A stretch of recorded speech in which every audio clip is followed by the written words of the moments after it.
ઈચ્છો અને રાહ જુઓ તે સમય, તમે જે ઈચ્છો અને જતું કરો તે જિંદગી, તમે જે ઈચ્છો છો જતું ન કરો અને રાહ જુઓ તે તમારી સફળતા. તમને વાર્તા સંભળાવીશ. એક તરસ્યો કાગડો હતો, તેને બહુ તરસ લાગી. તેના ફળિયામાં એક પીપળનું ઝાડ હતું, તેમાં વાંદરી રહેતી હતી. ડોશીમાં તો દરરોજ ખીર તથા મારા વાલા વિદ્યાર્થી મિત્રો, મારું નામ મંત્ર કવલજીત મહેતા છે. હું બાલગોકુલમ સ્કૂલમાં ધોરણ 5માં અભ્યાસ કરતો વિદ્યાર્થી છું. આજની આ વાર્તા કથન સ્પર્ધામાં મારી વાર્તા છે ગધેડો અને કૂતરો. હું એવી આશા રાખું છું કે આપ સૌ શાંતિથી સાંભળશો અને તેમાંથી બોધ લેશો. એક ધોબી હતો. આપ સૌ જાણો છો ને, ધોબી એટલે શું? જે કપડાં ધોવે તેને ધોબી કહેવાય.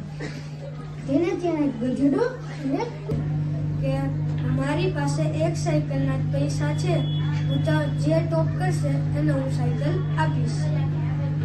તો એ બે ખૂબ મહેનત કરીને વાંચવા. મારું નામ વસાણી નમન મુકેશભાઈ છે. હું ધોરણ 4માં અભ્યાસ કરતો વિદ્યાર્થી છું. આજે હું તમારા આગળ વાર્તા લઈ આવ્યો છું. તેના શબ્દો છે બમ બમ ભોલા, બા બેઠી તી રસોઈ કરવા, લઈએ પડનો લાવો, છટા બનાવી ફરૂટ લગાવી, બચ્ચું બન્યો બાવો.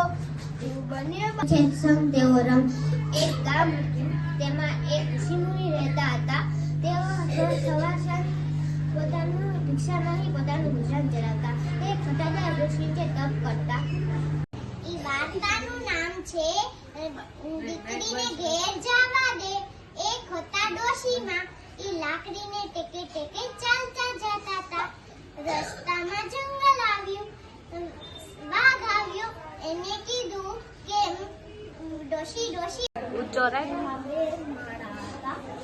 એક માળામાં કાગડો રહેતો હતો, એક માળામાં ચકલી રહેતી હતી. કાગડાનો તો માળો ખૂબ જ ગંદો હતો અને ચકલીનો માળો તો બહુ. ચકી બેન અને કાગડાનું ઘર તો એકદમ ગરમ ગરમ ઘર હતું અને ચકી બેનનું તો ઠંડુ ઠંડુ હતું. તે ચકી બેનનું માટલાનું ઘર હતું, તેથી તેનું ઘર ઠંડુ ઠંડુ રહેતું હતું. અને કાગડાનું ઘર છે તે એકદમ ગરમ ગરમ જ રહેતું હતું. તેથી કાગડો તેને કોઈ પાડી નતું પાડતું.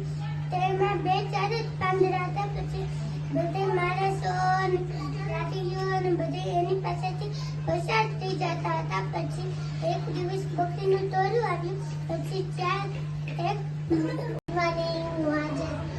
મારું નામ છે કાચા શ્રેયા. હું આજે તમને બતક બચ્ચાની વાર્તા કરાવીશ. ચાલો હું શરૂ કરું.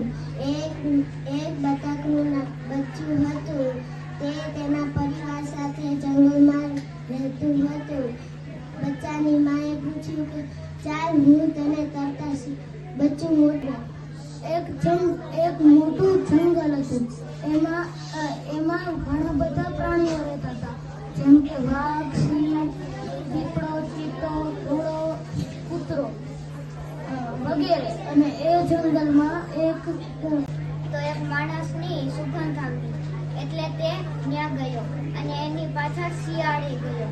પછી ત્યાં તો ગોળ ગોળ ગોળ કર્યા અને તેને સિંહે એક ગર્જના કરી.